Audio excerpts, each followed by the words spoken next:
c'était largement mieux.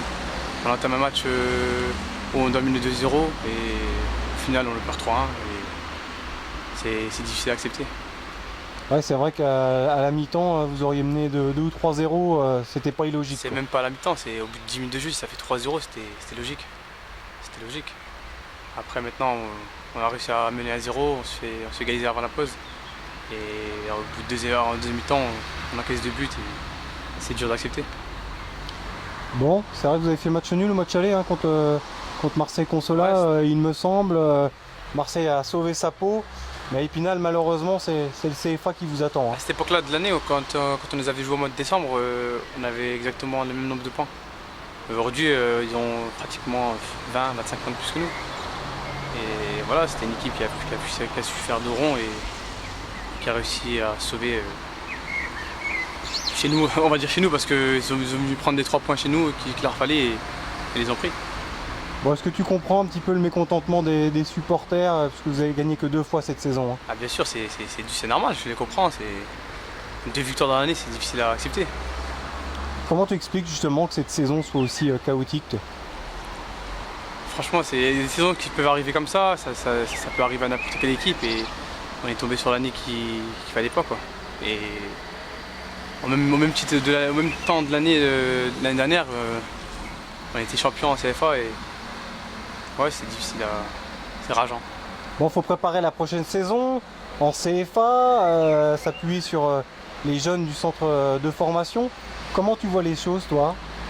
Moi, de mon côté, ben voilà, je suis en fin de contrat et je compte discuter avec le club d'ici peu et on verra par rapport à la fin des 3 derniers matchs. Ça se tirera tranquillement, on discutera. Quel est ton souhait premier, toi? C'est de rester à Épinal ou...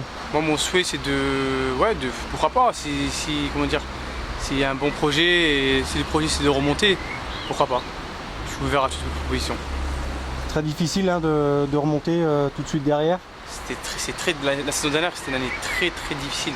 On avait perdu 7 fois. C'était du jamais vu quand même.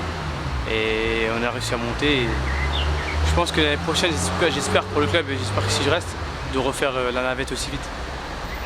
Bon, qu'est-ce qui pourrait vraiment te stimuler de rester à Épinal? Parce qu'on sait qu'il y a un club comme Belfort par exemple qui rejoint le national. Ça serait quoi vraiment ta motivation première? Moi, mon souhait c'est de rester en national. Après voilà, je sais pas, on crache pas sur un projet comme Épinal l'a fait il y a 2 ans, où ils étaient descendus en CFA et sont remontés aussi vite en national. Donc aujourd'hui, mon souhait premier c'est de rester en national. Et de continuer ta progression forcément. Bien sûr, bien sûr.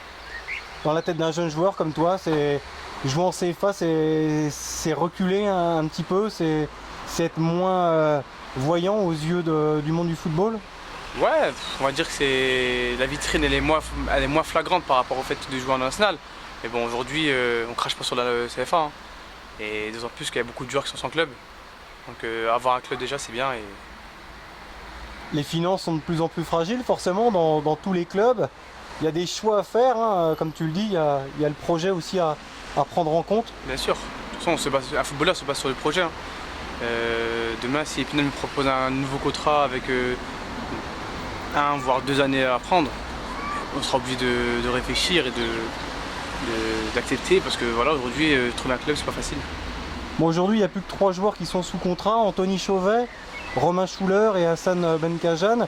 Donc bon, même si on se doute quand même que les jeunes du club pourraient rester, à l'image de Jérémy Collin, Théo Gazagne, etc. Olivier Robin, on sait que ça va rester. Bon, ce sont des personnes que tu connais, hein, forcément. Très bien, très bien. Ouais. Ça aide à rester justement au sein du club, s'inscrire dans un projet, comme on disait. Bien sûr, c'est des joueurs qui sont là depuis très longtemps. C'est des joueurs du cru et aujourd'hui, ça fait 2 ans qu'ils avaient entamé une nouvelle expérience avec des nouveaux joueurs qui sont arrivés il y a 2 ans aussi. Maintenant voilà, les joueurs du cru, il y en aura toujours. Bon, il reste 3 matchs comme tu le disais. Il y a un déplacement à Bourg-Péronnin, il me semble, au Poiré-sur-Vie et l'accueil du CA Bastia. Comment tu vois cette fin de saison sans enjeu puisque vous êtes relégué? Il faut prendre le plus de points possible et ne pas terminer dernier de la classe. Terminer dernier de la classe parce que même si là il y a Is qui a pris l'avantage sur nous, Ils sont à 7 points de nous et il nous reste 3 matchs. Bon, on ne sait pas, hein. Il faut mieux gagner les 3 matchs. Si on gagne les 3 matchs, ça serait un bien et voilà quoi. Ouais, c'est vrai que c'est difficile de rester motivé, concentré comme ça quand il n'y a plus d'enjeu. Non, c'est pas difficile. Avant tout, on est footballeur. Donc la motivation, elle vient en jouant. Et au jour d'aujourd'hui, on donnera le maximum pour le club et pour la ville.